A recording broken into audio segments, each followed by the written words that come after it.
everyone, I'm Charlotte, and I did my research paper on enhancing resiliency in digital twins. So, oh, sorry.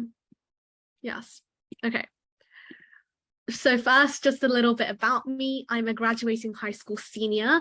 I really love engineering, but I'm also really into entrepreneurship, and I'm based in London in the UK, and here's a random photo of me. And this is my email and Instagram in case anyone just wants to like connect or reach out after this program. I've made quite a few good friends here, so I'm definitely very grateful to Talaria for that. Okay, so firstly, why did I choose this topic? I like engineering, but I would never say I was ever a computer science person. And so this topic isn't something I would have reached out and grabbed, but my mentor suggested it to me. And I specifically really love astronautical engineering, which is all about building spacecraft. So we thought, why not try and merge the two together? And when we were reading existing literature, including his like previous papers and his own research, we realized that there's a lot of information on how digital twins can help other engineering systems build more resilience, but there isn't as much information on how to build resilience into digital twins. So the project isn't quite finished yet. We're still doing some probability modeling in the next few weeks, but this is what I have so far.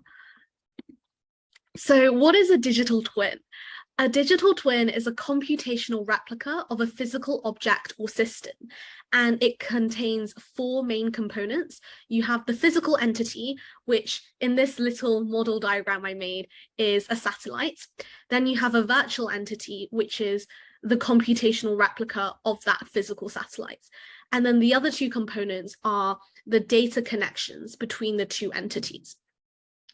And in this photo, you can see I think it's a CAD model or perhaps a photo of a real life airplane turbine engine. And then next to it is kind of, I guess it's an artistic representation of that digital twin. So how do digital twins work? Sensors are placed in various locations on the physical entity, and these sensors monitor any changes in temperature or how fast the turbine blades are spinning. So anything that could be measured in the physical environment is measured through these sensors. And then these sensors will transfer the data via the physical to virtual connection to the virtual entity. And what's super cool about digital twins is that you can have almost real-time monitoring and responses to fluctuation, because if something changes in the physical environment, that data, that transmission of data is instantaneous and is almost immediately reflected in the virtual entity. And something else that's really cool is you can use digital twins for virtual simulations. So say in the physical entity, in my physical turbine blade, the temperature suddenly increases too much. And without the digital twin, you would probably have to go in and manually decrease the temperature. But with a digital twin, the sensor will pick up in this temperature fluctuation, send that information to the virtual entity, and then the virtual entity, you can like program it to reverse that temperature change. And then that information will be sent back to the physical entity, and this change is almost instantaneous. So that's what's really cool about digital twins. Since I'm really into space, I did some of my research on how digital twins can be used in the space industry. So here are like three of the main ways they can be utilized. So firstly, simulating space journeys. If you imagine right now with all of our space travel, scientists have to think of all of the possible scenarios and any catastrophes that could possibly go wrong. But if we were to build a digital twin of the spacecraft, the space station, and the final destination, we can simulate thousands of possible scenarios and then build and prepare mitigative measures to prevent that. So digital twins have the potential to really decrease the risk of failure in space journeys. Second, designing better spacecraft. So digital twins in general really help make the product lifecycle much more efficient, but with space specifically, every time you build a rocket, that's like millions of dollars spent. Everything is so expensive in the astronautical field. So if we were to use digital twins to computationally model how we want our rocket to look like, and then do testing computationally before then physically manufacturing the rocket or spacecraft, that saves on a lot of money, time, and energy and resources. The third reason that digital twins are useful is they can help protect satellites. So if you imagine satellites in our orbital sphere above Earth, they encounter a lot of risks. Firstly, ASATs, which are anti-satellite weapons. Other nations, I think politically, we live in a world where lots of people have enemies and not all nations like each other. So some nations, particularly China, Russia, and the US, they like shooting satellites at each other's satellites. So if we were to able to build a digital twin to monitor all of the satellites within orbit, we can create a better space traffic management system and just prevent these satellites from hitting each other, as well as space debris. If you have small particles in space at very high velocities, if that hits your satellite is suddenly defunct. So digital twins can really help increase the resiliency in satellites. Okay, but previously I mentioned that there's a lot of information on why digital twins are useful, but not so much on how we can protect our own digital twins. So digital twins are actually very susceptible to attacks. And this is because they are cyber physical systems, which means they have both a virtual domain, as well as a physical domain. And this just means that there's a lot more surface area for hackers to attack your digital twin and gain access to your information. When I was making this presentation, I wanted to show you guys that, this is a hacker. The hacker can inject malicious malware into the digital twin. And then I wanted to find something that would portray taking control of the digital twin. And all I could think of was this puppet. So now everyone has a creepy puppet to look at. So when hackers attack a digital twin, they can use malicious malware to try and take over the system. And the danger with digital twins here is that if you take control of the virtual entity, if you somehow manage to break into that, you then theoretically basically have total control over the physical entity as well. Because imagine if you're a hacker, you get into that virtual twin, and then you can start modifying, oh, I want to change these parameters or change these conditions. And then suddenly you're taking over the entire physical system. And this is really dangerous because when companies build digital twins, that means that very sensitive intellectual property and data is contained within the digital twin as well. So not only will hackers be able to have access to that data, they will also be able to control and take over that physical system. So how do we prevent that? So in engineering, there's a concept called resiliency, and resiliency is the ability for a system to return to its normal level of function after a disruption by expending a reasonable number of resources within an acceptable time frame. What I mean by disruption is if a hacker hacks into a digital twin, that counts as a disruption. A disruption is any event that can affect the normal function of a system. And the reason why we want to have a reasonable amount of resources and an acceptable time frame is because, not everyone has a lot of money and resources to put into helping digital twins become more resilient. So it needs to be reasonable. Okay. Oh, sorry. So what I really focused on during my research was developing a framework for enhancing resiliency in digital twins.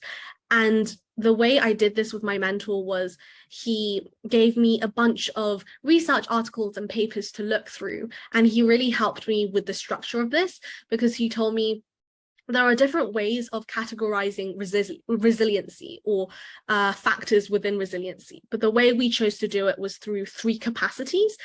And the 3 capacities are absorptive, adaptive, and restorative. Absorptive is how easily a system can absorb the shocks of the disruptive event. And normally when we consider absorptive factors, these are factors that we implement before the disruption even happens. And it's quite small, but if you look at the diagram here, some of these absorptive capacities include robust data encryption, or having effective simulation of attacks and then building measures to prevent that. Adaptive capacities include factors that are implemented during an attack or during a disruptive event.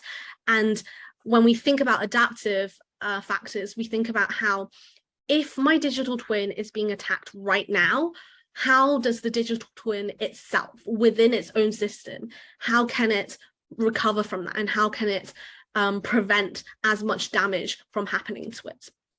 Restorative is after the disruption has happened, after the attack, after the damage is done, how can we rebuild our digital twin? How can we make it more robust and more resilient so that in the future, the attacks don't happen again? So next steps, I mentioned before that my mentor and I aren't quite finished with this project. And that's because these factors alone aren't super helpful to anyone, really. I think right now we've identified these factors. I understand what they are and how they can help build resilience within digital twins. But what would be even more helpful is if we could develop some sort of model to calculate the probability of success of these factors. And so our next step is to develop a Bayesian network to calculate these probabilities. And I would definitely say this is my biggest challenge so far. It's taking me slightly longer than I planned, partly because for whatever reason, my laptop just does not support the software. So it's a bit of a longer process than I had hoped. But also it's a new software that I have to learn. The Bayesian network is based off of Bayes' theorem, which some people might have heard of. It's probability in maths. I've never loved probability that much, but for the sake of, sorry. Okay. I do apologize for that. So, sorry. With Bayesian networks, it's all about probability, and I've never learnt about the software before, so I'm currently trying to learn how to use it and to create my probabilistic graphical model. And the reason why we're doing this is because if you can create a network with these factors within it, you can then calculate what is the probability of this factor succeeding and then the causal effects of that. And then here is like a very basic diagram. So for example, if I had factor A affects factor B and C, and then consequently factor B and C affect factor D.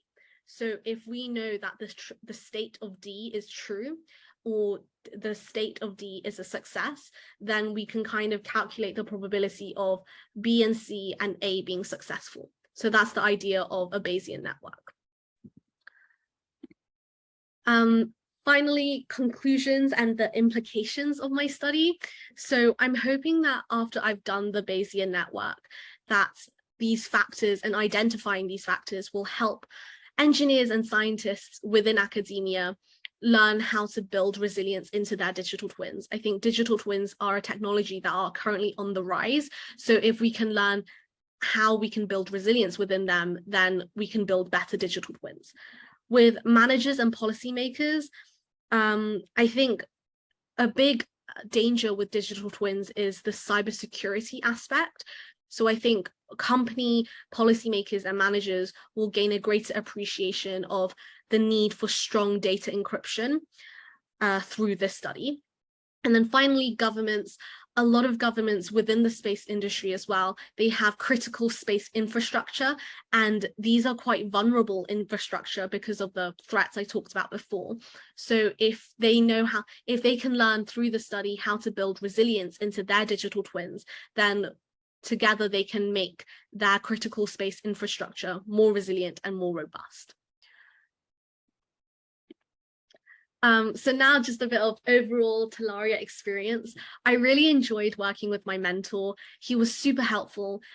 He is the professor at Arkansas State University, I believe, and he's a professor in engineering and computer science. So he definitely opened my eyes to a new field. Even though this isn't strictly to do with engineering, I definitely gained knowledge in how engineers would consider how they would consider building more resilience and making their systems stronger.